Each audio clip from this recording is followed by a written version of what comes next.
The Colosseum is emptying on a January evening in 183 CE. Blood stains the sand, already freezing in the winter cold. 50,000 spectators shuffle toward the exits, breath fogging in the frigid air, still buzzing about the day's carnage. But for the gladiators who survived, the real violence is just beginning. In the barracks beneath the arena, stone chambers, where winter cold seeps through every wall, a woman's body would be discovered weeks later. Her bones tell a story that Roman historians deliberately erased. What I'm about to reveal will change how you see every gladiator movie ever made, because Hollywood sold you a lie. The glory of Rome had a nightmare hiding in its shadow, a systematic reward program that turned human beings into trophies. And it all started with one emperor's twisted idea of motivation during the brutal winter of 180 CE. Here's what you're about to discover. First, the formalized system that gave gladiators access to women as prizes for victory. Second, the archaeological evidence proving these weren't celebrations, but organized brutality, including the 2014 Commodus excavation that uncovered a hidden room beneath false walls. And third, the one woman who sparked a rebellion in the frozen March of 169 CE that nearly shut down the entire gladiator system. Her name was Secunda, and Hollywood has never told her story. If you're ready for history without sanitization, stay with me, because what happened in those winter barracks beneath Rome's greatest monuments reveals a darkness that 2,000 years of selective memory tried to bury. Let's go back to the beginning. Picture Rome at its height. The 2nd century CE. The empire stretches from Britain to Syria, and at its heart, gladiators are the ultimate celebrities, part athlete, part warrior, part sex symbol. We know this because of graffiti scratched into brothel walls. Celadus the Thrax makes girls swoon. Crescens, net fighter of young girls by night. These aren't just boasts, they're advertisements. But here's what nobody tells you. This celebrity status came with benefits that went far beyond fame. Benefits that intensified during winter months when ludus operations moved entirely indoors. Notice how every major ludus gladiator training facility in Rome sits right next to registered brothels. This wasn't coincidence. This was infrastructure, because Roman society built an entire system around a simple transaction. You win in the arena. You get rewarded after dark in the cold barracks below. And the women involved had no say in the matter. We're talking about enslaved women who worked in the gladiator barracks, sex workers who were contracted out. And even this part will shock you, patrician women from wealthy families who sought the thrill only to discover they couldn't leave when they wanted to. The year is 180 CE, Marcus Aurelius. The philosopher emperor is dead. His son, Commodus, takes the throne, and one of his first acts during that bitter winter is to expand the gladiatorial games to unprecedented levels. But Commodus doesn't just want more fights. He wants more motivated fighters. The Roman historian Cassius Dio writes in Book 73 of his Roman history about Commodus's innovations in the arena, using careful, coded language. He talks about incentives beyond prize money and rewards that appealed to base instincts. Here's what he meant. Commodus formalized what had been an informal practice.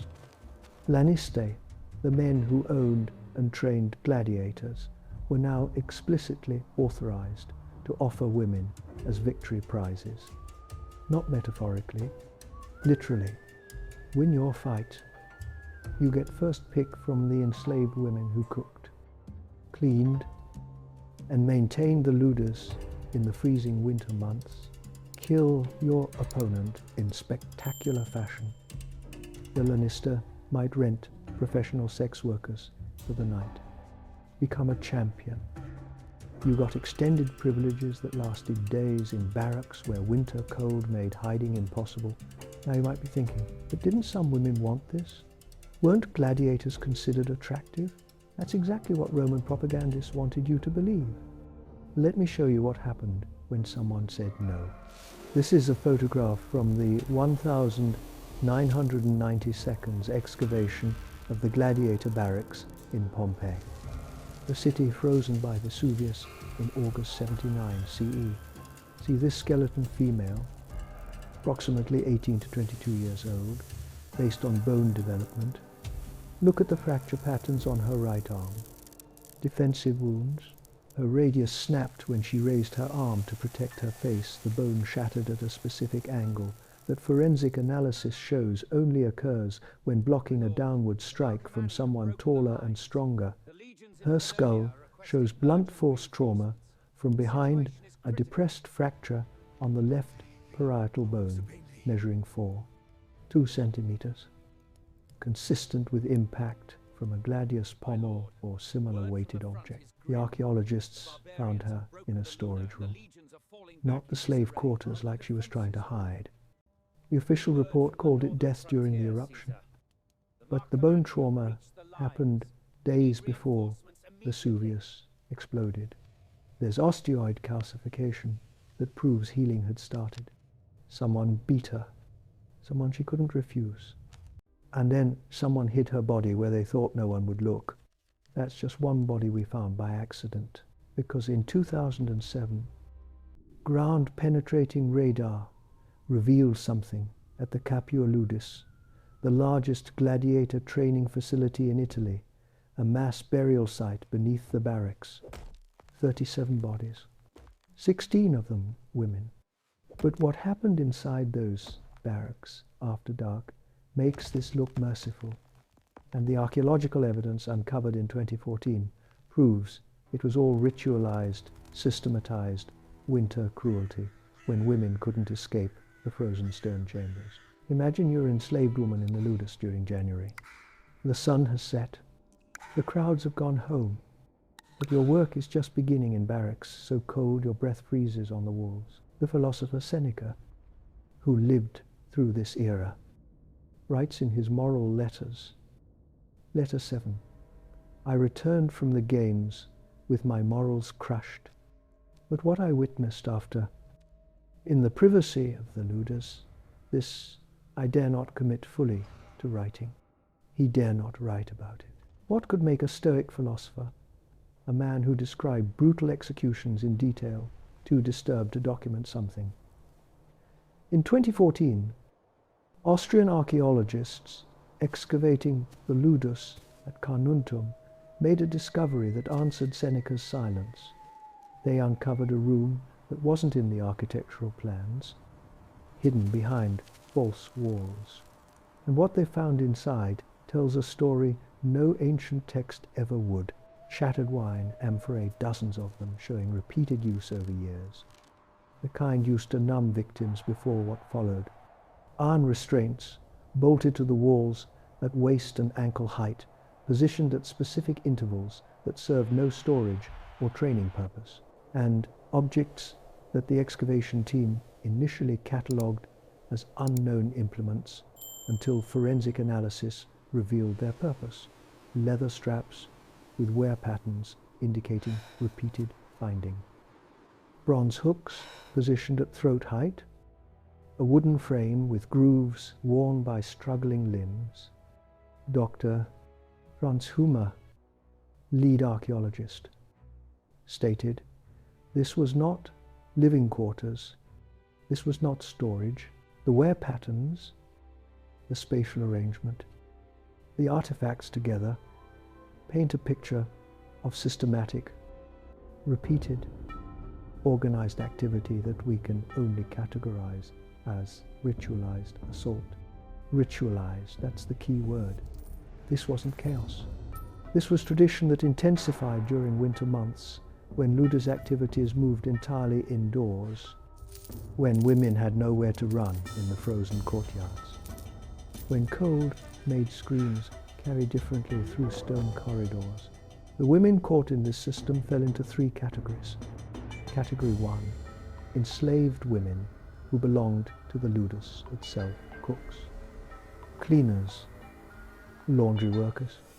They had zero legal personhood. Under Roman law, they couldn't refuse anything, and winter made resistance physically impossible, and hypothermia threatened anyone who tried hiding in unheated storage rooms. Category 2, contracted sex workers from nearby brothels. At least they got paid. Right? Wrong.